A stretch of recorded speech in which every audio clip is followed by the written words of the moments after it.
लड़की के साथ तीनों दरिंदे दरिंदगी करके गए और मैं भी दरिंदगी करने आया, ये कोई और नहीं मेरी सगी बहन। स्टूडेंट्स ने आपस में तय किया कि छुट्टी होगी, एक लड़की को पकड़ा जाएगा और किसी कमरे में उसको ले जाया जाएगा और उस कमरे में उस लड़की के साथ हम चारों एक एक करके उससे जिना करेंगे, उसकी इज्जत से खिलवाड़ करेंगे और उसको मौत की और जान से मारने की धमकी देंगे अगर उसने किसी को बताया। एक लड़के को ज्यादा उतावलापन था, उसके नजरों के सामने से खूबसूरत लड़की गुजरी, उसने उसको पकड़ा और ले गया बहाना करके, चाय वाय के लिए बहाना करके कमरे में ले गया और बाहर निकला, कमरा बाहर से बंद करके अपने दोस्तों को बुलाता है, तीनों, एक तो ये तीन को और बुलाता है, कहता है कि काम हो गया, एक लड़की को लाया गया है, पकड़ के उसको जान से मारने की धमकी दे दी गई, मजबूर होकर वो तैयार भी हो गई गलत काम करने पर। पहले मैं जा रहा हूँ, उसके बाद फिर दूसरा जाएगा, फिर तीसरा। तीनों लड़के बाहर बैठे, एक गया उसके साथ गलत काम किया और गलत काम करने के बाद निकल आया, फिर दूसरा गया, वो लड़की हाथ जोड़ती रही, पैर पर गिरती रही कि मेरी इज्जत को आबरू के साथ खिलवाड़ मत करो, लेकिन दूसरे ने भी उसके साथ इज्जत के साथ खिलवाड़ किया, फिर दूसरा भी फारिग हुआ, फिर तीसरा गया, तीसरा भी उसकी इज्जत के साथ खेला और उसके बाद जब लौट के वापस आया तब चौथे का नंबर आया। चौथा जब दरवाजा खोल के अंदर जाता है, जब उस लड़की पर उसकी नजर पड़ती है तो इस लड़के की दिमाग की नस फट जाती है, ब्रेन हेमरेज हो जाता है और मर जाता है, इसलिए कि इस लड़के ने जब देखा कि जिस लड़की के साथ तीनों दरिंदे दरिंदगी करके गए और मैं भी दरिंदगी करने आया, ये कोई और नहीं मेरी सगी बहन है। तुम दूसरों की बहन बेटियों के साथ गलत काम करोगे, तुम्हारी बहन बेटियों के साथ भी गलत काम होगा। जैसे उस आदमी ने काल गर्ल को बुलाया, वो भी तो किसी की बहन बेटी होगी, जब उसको जब यह गलत करने लगा तो उसकी बेटी ही निकली, होश ठिकाने आ गए। मेरे भाइयों, जब इस लड़के ने जिना करना चाहा किसी लड़की के साथ तो पता चला कि ये उसकी सगी बहन है। ये वाकयात हमें चीख चीख कर कहते हैं कि दूसरों की बहन बेटियों पर अगर गलत नजर डालोगे तो तुम्हारी बहन बेटियां महफूज नहीं रहेंगी, दूसरों की बीवियों पर गलत नजर डालोगे तो तुम्हारी बीवियां भी महफूज नहीं रहेंगी। मग़फ़िरत मांगिए, अल्लाह से दुआ कीजिए और तौबा कीजिए। बदतमीजी से पेश आने में, गाली गलूज करने में अल्लाह मेरा पूरा दिन गुजर जाता है। अल्लाहुम्मा मग़फ़िर ली, अल्लाह तू मेरी मग़फ़िरत फरमा दे, वरहमनी, ऐ अल्लाह मेरा पड़ोसी अमीर है, मैं उसका पड़ोसी हूं, मेरे ऊपर जुल्म करता है, अल्लाह मेरी बीवी मेरे ऊपर जुल्म करती है, अल्लाह मेरा बड़ा बेटा मेरे ऊपर जुल्म करता है, अल्लाह बाप जुल्म करता है, अल्लाह पड़ोसी जुल्म करता है, अल्लाह समाज वाले लोग, मोहल्ले वाले लोग, हम गरीब हैं इसलिए हमारी गुर्बत का नाजायज फायदा उठाकर हमारे ऊपर जुल्म करते रहते हैं। ऐ अल्लाह हमारी जमीन दबा लेते हैं, हमारे पास इतनी दौलत नहीं, इतना पैसा नहीं कि हम मुकदमा लड़ सकें। ऐ अल्लाह ये जुल्म सितम के पहाड़ तोड़ते हैं, वरहमनी तू मेरे ऊपर रहम फरमा। क्या मांग रहे हैं आप अपने रब से, सोचा है आपने? जब आप नमाज में ये मांग ले अल्लाहुम्मा मग़फ़िरली वरहमनी, जहां आपने ये कहा वरहमनी, आपका जालिम जुल्म करने वाला कांप जाएगा, थर्रा जाएगा, इसलिए कि आपने अपने रब से रहमत मांगी है। और जब आपका रब आप पर अगर मेहरबान हो गया तो आप पर जुल्म करने वाला जालिम कभी पनपेगा नहीं। उसके बेटे को कैंसर होगा, उसकी बीवी को कैंसर होगा, ऐसी बीमारी में मुब्तला होगा कि आपका अगर उसने 1 लाख का नुकसान किया है तो अपनी औलाद का इलाज कराते कराते 10 लाख रुपए खर्च करेगा। और जालिम को अल्लाह इसी दुनिया के अंदर इबरतनाक सजा देगा, चाहे बेटे की बीमारी की शक्ल में या खुद की बीमारी की शक्ल में, या उससे कोई करीब तरीन और अजीज तरीन चीज छीन लेगा। मेरे भाइयों, क्योंकि आपने अपने रब से रहम मांगा, लेकिन मांगने के अंदाज में मांगिएगा। मौलाना साहब इतनी लंबी दुआ आप बता रहे हैं, रब्बिग़फ़िरली ऐसे पढ़ेंगे आप? एक सजदा करके उठेंगे, दूसरे सजदे में जाने से पहले रब्बिग़फिरली रब्बिग़फिरली अल्लाहुम्मग़फिरली वरहमनी वहदीनी वआफ़िनी वरज़ुक़नी, ऐसे पढ़ेंगे जब आप मांगने के अंदाज में, तो इतनी देर में तो आपका इमाम दूसरा सजदा करके भी उठ जाए। इसलिए जब आप अकेले नमाज पढ़ें तब मांगो। फर्ज नमाजों में मौका नहीं मिल पा रहा है, इमाम के साथ नमाज पढ़ते हो वो इतनी लंबी लंबी दुआ नहीं पढ़ सकता, तो आप अकेले जब पढ़ो तब मांगो। वरहमनी, अल्लाह मेरी ऊपर रहम फरमा, वहदीनी, आय अल्लाह कोई कहता इधर आ जाओ, वो कहता है मेरी तरफ आ जाओ, ये मौलाना कहता है ये सही, वो कहता है ये सही, एक कहता है कि मेरा तरीका सही, दूसरा कहता है कि मेरा तरीका सही। आय अल्लाह मैं जाऊं तो कहां जाऊं, वहदीनी, आय अल्लाह तू मुझे हिदायत दे दे, आय अल्लाह तू मुझे सीधा रास्ता दे दे, आय अल्लाह तू मुझे सिराते मुस्तकीम दे दे, आय अल्लाह तू मेरी रहनुमाई फरमा, मेरे दिल में ये बात डाल दे कि मैं किस तरफ जाऊं, क्या है तेरा दीन, क्या है तेरी शरीयत, क्या है तेरा रास्ता। आय अल्लाह मुझे हिदायत दे दे, मुझे वह दीनी मेरी रहनुमाई फरमा। क्या मांग रहे हैं आप? और आगे वाफीनी, मुझे आफियत अता फरमा। बस आपने ये सुना होगा, मौलाना लोगों ने तर्जुमा बता दिया होगा, अल्लाह मेरी मग़फ़िरत फरमा दे, अल्लाह मेरे ऊपर रहम फरमा दे, अल्लाह मुझे हिदायत दे, अल्लाह मुझे आफियत दे। ये आफियत क्या है जो आप सजदे में मांग रहे हैं? सजदे से उठने के बाद ये दुआ जो पढ़ रहे हैं, ये आप क्या मांग रहे हैं अल्लाह से? आपको खुद नहीं मालूम कि आप क्या मांग रहे हैं। और जब इसके तर्जमे पर आप गौर करेंगे, इसके माना पे गौर करेंगे, तो आप कभी मांगना नहीं छोड़ेंगे। झगड़ा करते हो फर्ज नमाज के बाद दुआ मांगना कैसा? अरे ये दुआ नमाज में मांगो, अरबी में मांगो। जब आप ये दुआ मांग रहे वाफीनी, इसका मतलब क्या हुआ? इसका तर्जमा हुआ, आय अल्लाह मुझे रूहानी बीमारियों से भी शिफा अता फरमा और जिस्मानी बीमारियों से भी नजात अता फरमा, आफियत दे। आय अल्लाह मेरी जिस्मानी बीमारियां भी दूर कर दे, अल्लाह मेरी रूहानी बीमारी भी दूर कर दे।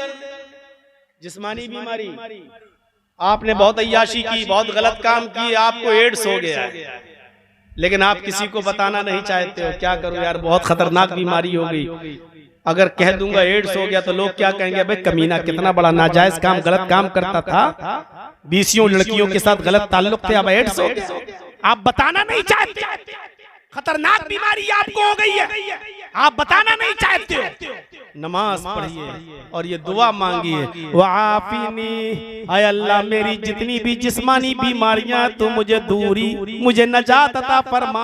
आप इस आफीनी में कैंसर की भी दुआ मांग रहे हैं, टीबी की दुआ मांग रहे हैं, ट्यूमर की दुआ मांग रहे हैं, बुखार की दुआ मांग रहे हैं, लाइलाज बीमारियों की भी दुआ मांग रहे हैं। ऐसी बीमारी जिसको डॉक्टरों ने कह दिया कि अब लाइलाज है, आप अपनी जिस्मानी उन तमाम बीमारियों की दुआ आप उसमें मांग रहे हैं। वाफीनी, आय अल्लाह मुझे मेरी जिस्मानी बीमारियों से नजात अता फरमा। और इसमें रूहानी बीमारियां भी शामिल है। रूहानी बीमारी क्या है? रूहानी बीमारी, जर्जीस साहब का 2 मंजिल मकान बना हुआ है, जर्जीस के पड़ोसी ने 3 मंजिल मकान बना लिया। ये कमीना 3 मंजिल हमसे आगे कैसे बढ़ रहा है? हमारे दिल में ये बीमारी है कि ये हमसे ज्यादा आगे ना बढ़े। हमारी दुकान खुली है, हमारी दुकान खुली है, और दूसरा एक और आदमी ने दुकान खोल ली। ये आदमी हमसे आगे क्यों बढ़ रहा है? इतना पैसा क्यों कमा रहा है? हम भी कमाएंगे। या एक आदमी हमसे ज्यादा तरक्की कर रहा है, हमारे दिल में ये बीमारी है, ये कमीना हमसे आगे कैसे बढ़ रहा है, इसको कैसे बर्बाद किया जाए। ये बीमारी है। आज 90%, 90% लोगों के अंदर ये बीमारी मौजूद है, बल्कि इससे भी ज्यादा कि हम अपने से आगे और अपने से ज्यादा तरक्की करते हुए किसी आदमी को देखना नहीं चाहते हैं। आप ये दुआ मांगेंगे, वो आफीनी, ऐ अल्लाह मुझे मेरी रूहानी बीमारियों से भी निजात अता फरमा, तो गोया आप ये भी मांग रहे हैं, ऐ अल्लाह मैं किसी को अपने से आगे बढ़ते हुए नहीं देखना चाहता, ये बीमारी मेरे अंदर है, ये बीमारी से तू मुझे निजात दे दे, ये बीमारी मेरी ठीक कर दे। आय अल्लाह मैं दूसरे को देखकर चलता हूँ, ये हसद मेरे दिल से निकाल दे, ये कीना मेरे दिल से निकाल दे, ये तकब्बुर घमंड ये सब मेरे दिल से निकाल दे। वाफिनी में ये सारी की सारी चीजें शामिल हैं। अब आप नमाज के बाद में इस दुआ को पढ़ना नहीं भूलेंगे, इसलिए कि आप अपने रब से वो तमाम चीजें मांग रहे हैं जो आप मांगने जाते हैं।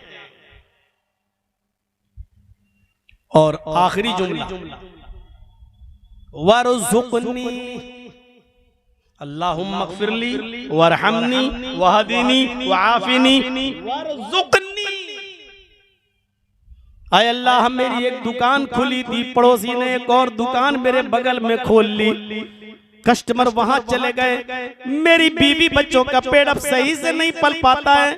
अय अल्लाह मैं बहुत गरीब इंसान हूँ, कंपटीशन का दौर है, मैं जो काम करता हूँ दूसरा आदमी वही काम करना शुरू कर देता है। अय अल्लाह मेरे पास रिस्क के दरवाजे नहीं है, मैं मेहनत करता हूँ लेकिन दूसरा आदमी कंपटीशन करने लगता है, मेरी रिस्क के अंदर कमी पैदा हो जाती है, मेरे बीवी बच्चे भूखे सोते हैं। वरज़ुक़नी आय अल्लाह तू मुझे रिस्क अता फरमा, आय अल्लाह तू मुझे रोजी अता फरमा, आय अल्लाह मेरे रिस्क का इंतजाम तू फरमा दे, आय अल्लाह मुझे रोजी रोटी तू अता फरमा। क्या दुआ मांगी है आपने? आय अल्लाह मुझे बख्श दे, आय अल्लाह मेरे ऊपर रहम फरमा, आय अल्लाह मुझे हिदायत दे, आय अल्लाह मुझे जिस्मानी और रूहानी बीमारियों से निजात अता फरमा, आय अल्लाह मुझे रिज़्क़ अता फरमा। और क्या मांगोगे आप अपने अल्लाह से बताओ तो? नमाज सलाम फेरा, अस्सलाम वालेकुम रहमतुल्लाह, अस्सलाम वालेकुम रहमतुल्लाह। अब आप क्या दुआ मांगते हो? अल्लाह मुझे हिदायत दे, अल्लाह मुझे मेरे गुनाह को माफ कर दे, यही तो दुआ मांगते हो आप। अल्लाह हम बहुत परेशान है, मेरी परेशानी दूर कर दे। आपने सब तो मांग लिया नमाज में, अल्लाह मेरे गुनाह माफ कर दे, अल्लाहुम्मा बाइद बैनी व बैन खताया कमा बाअता बैनल मशरिक़ि वल मग़रिब, ये तो तुम मांग चुके हो। अल्लाह मुझे हिदायत दे, वहदनी या मांग चुके हो, इहदिना सिरातल मुस्तकीम पढ़ चुके हो। अल्लाह मेरे रिस्क में बरकत अता फरमा, वरज़ुक़नी आप मांग चुके हो। अल्लाह मैं बीमार हूं मुझे शिफा दे, वआफ़िनी आप मांग चुके हो। अगर कोई आदमी नमाज में ये सारी दुआएं पढ़ने लगे तो उसको नमाज के बाद हाथ उठाकर दुआ मांगने की फिर कभी कोई जरूरत पेश आएगी ही नहीं, इसलिए कि उसको जो कुछ मांगना है उसने नमाज में मांगना। एक हदीस के अंदर आता है कि अल्लाह के नबी इन जुमलों के बाद एक जुमला और अदा किया करते थे, अल्लाहुम्मा अग़फ़िरली वरहमनी वहदनी वआफ़िनी वरज़ुक़नी। अल्लाह के रसूल इसके बाद एक जुमला और पढ़ा करते थे, दूसरी हदीस में आया, वो जुमला क्या है? वजबुरनी। क्या बेहतरीन दुआ है। और मेरे दोस्तों बुजुर्गों आज कुछ ले कुछ जाओ और आज के बाद अपनी नमाज में ये सब दुआएं मांगना शुरू कर दो, इसलिए कि तुम्हें तुम्हारा रब ही दे सकता है, कोई और नहीं। वजबुरनी जानते हो इसका तर्जुमा? आय अल्लाह मेरे नुकसान को पूरा कर दे, मुझे जो नुकसान हुआ है उसकी भरपाई तू कर दे। अब नुकसान कैसा? नुकसान कैसा? जर्जीस साहब कपड़े की दुकान चलाते, एक मिसाल दे रहा हूं, जर्जीस साहब कपड़े की दुकान चलाते, कपड़ा बेच रहे हैं, कपड़ा बेचते बेचते कस्टमर आया है, कपड़ा खरीद रहा है, यहाँ आवाज आती है हय्या अलस सलाह, नमाज का वक्त है। उसने कहा और कपड़ा दिखाओ, मैं कपड़ा दिखाता चला गया, उसने कहा ठीक है मैं ये भी ले लूंगा ये भी ले लूंगा, बातचीत चल रही, कम से कम 2, 4, 5 हजार 10 हजार का कपड़ा उसने खरीदना चाह रहा है। मैंने उससे कहा कि आप बैठो मैं नमाज पढ़ के आ रहा हूं। उसने कहा नहीं नहीं पहले मुझे कपड़ा दे दीजिए, उसके बाद जाइए आप नमाज पढ़ने, और दिखाइए, रुक जाइए। आपने कहा सुनो अजान हो चुकी है, मैं नमाज पढ़ने जाऊंगा, अगर तुम्हें कपड़ा देने का में लग गया तो जमात छूट जाएगी। आप उस आदमी को, उस कस्टमर को जो 10,000 का कपड़ा खरीद रहा था छोड़ के चले गए और आप नमाज पढ़ने गए। जब नमाज पढ़ के आए तो आपने देखा कि कस्टमर चला गया और कहीं और से उसने खरीद लिया कपड़ा। आपका 10,000 का नुकसान हो गया, आपका 5,000 का नुकसान हो गया। लेकिन आपने नमाज के अंदर ये दुआ मांगी, वजबुरनी, अय अल्लाह तू मेरे नुकसान को पूरा कर दे। नमाज पढ़ने गए, तेरी इबादत करने गए, इस वक्त में मेरे कारोबार का, मेरे बिजनेस का, मेरी दुकान का जो नुकसान हुआ है अल्लाह तू उस नुकसान को पूरा कर दे। एक डॉक्टर है, ऑपरेशन करना है उसको, आईसीयू पे मरीज लेटा हुआ है, ये जाने लगा नमाज पढ़ने। मरीज के रिश्तेदारों ने कहा साहब अर्जेंट है, जल्दी ऑपरेशन कर दो। 1 लाख का मरीज है आपका, वो आपको 1 लाख रुपए देगा, 20-25 हजार आपके खर्चे में चले जाएंगे, 75,000 बचेंगे। लेकिन आपने कहा मैं नमाज पढ़ के आऊंगा तब ऑपरेशन करूंगा। मरीज ठीक है, मैं आईसीयू में हूं, उसको ऑक्सीजन मिल रहा है, मरीज को कुछ नहीं होगा। आप नमाज पढ़ने जाते हैं और जब नमाज पढ़ के वापस आते हैं तो देखते हैं कि रिश्तेदार अपने मरीज को लेकर दूसरे हॉस्पिटल चले गए। आपका 1 लाख का नुकसान हो गया। आपने नमाज में कहा वजबुरनी, अय अल्लाह तू मेरे नुकसान को पूरा कर दे। मेरे भाइयों, अब ये 1 लाख रुपए का जो आपका नुकसान हुआ, इस नुकसान को पूरा अल्लाह रब्बुल आलमीन करेगा। आपको गैब से ऐसी मदद करेगा कि 1 लाख की जगह वो 5 लाख वाला पेशेंट भी दे सकता है। जो 10,000 कपड़ा का नुकसान करके गया कस्टमर, वो आपको एक गैब से ऐसा आदमी भी आ सकता है जो 1 लाख रुपए का कपड़ा खरीद ले। वजबुरनी, आय अल्लाह मेरे नुकसान को तू पूरा फरमा दे। मांगी नमाज में। अब आप दुआ में ये भी पढ़ सकते हो और ये दुआ भी यूं हो जाएगी, अल्लाहुम्मा गफिरली वरहमनी वहदीनी वआफिनी वरजुकनी वजबुरनी। एक तीसरी हदीस पढ़ता हूँ आपके सामने। एक और हदीस के अंदर आया कि अल्लाह के नबी एक और जुमला पढ़ा करते थे दोनों सजदों के बीच में, एक जुमला और अदा किया करते थे और वो जुमला था वरफानी। अब दुआ क्या होगी? पूरी दुआ क्या होगी? अल्लाहुम्मा गफिरली वरहमनी वहदीनी वआफिनी वरजुकनी वजबुरनी वरफानी। इतनी बार मैंने दोहराया है कि आपको याद हो गया हो। ये तो याद ही होगी, अल्लाहुम्मा गफिरली वरहमनी वहदनी वआफिनी वरजुकनी। आपको 2 जुमले और याद करना है, वजबुरनी वरफानी। और वरफानी का मतलब, आय अल्लाह मेरे स्टेटस को बुलंद कर दे, मेरी इज्जत को बुलंद कर दे। आय अल्लाह मैं गरीब हूं, दुनिया मुझे हकीर नजरों से देखती है, मुझे कमजोर नजरों से देखती है, हर जगह मेरा मजाक उड़ाया जाता है।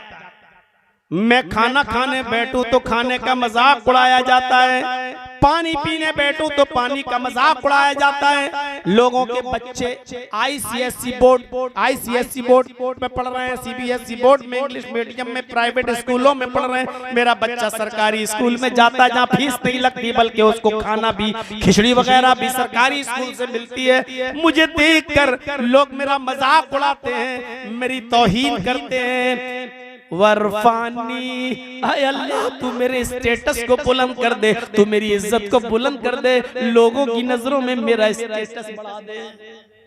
आप इज्जत किससे मांग रहे हैं? अल्लाह। और मैंने देखा है अल्लाह से मांगने वालों को अल्लाह कभी खाली हाथ नहीं लौटा। मेरे दुश्मनों ने मुझे पहली बार जेल भेजा, इस इरादे से भेजा कि अब ये जेल से आएगा तो इसका स्टेटस खत्म, इसकी वैल्यू खत्म। वहां से निकला तो उससे ज्यादा इज्जत। कई मर्तबा जेलों में गया और लास्ट में तो उसने ये सोचा कि अब जेल से निकलेगा, इसकी जिंदगी खत्म, कोई इसको अपने इलाके में नहीं बुलाएगा, किसी मस्जिद में नहीं घुसने देगा, मस्जिद के मिंबर पे नहीं चढ़ने देगा। लेकिन मुझे अच्छी तरीके से याद है आखिरी मर्तबा जब जेल से मैं बाहर आया, अभी 2 साल 3 साल पहले, तो जेल से आने के बाद सबसे पहला मेरा प्रोग्राम इसी नीमा की सरजमीन पर हुआ। और उसके बाद जो इज्जतों के अंदर जो बुलंदी आई और तरक्की आई वो अभी आप सब देख रहे हैं और चले आप देख रहे हैं। मेरे भाइयों, हो सकता है कि वो इसी दुआ का नतीजा हो, क्योंकि मैं हर नमाज में सजदे के दरमियान ये दुआ जरूर पढ़ता हूँ, अल्लाहुम्मा अग़फ़िरली वरहमनी वहदिनी वआफ़िनी वरज़ुक़नी वजबुरनी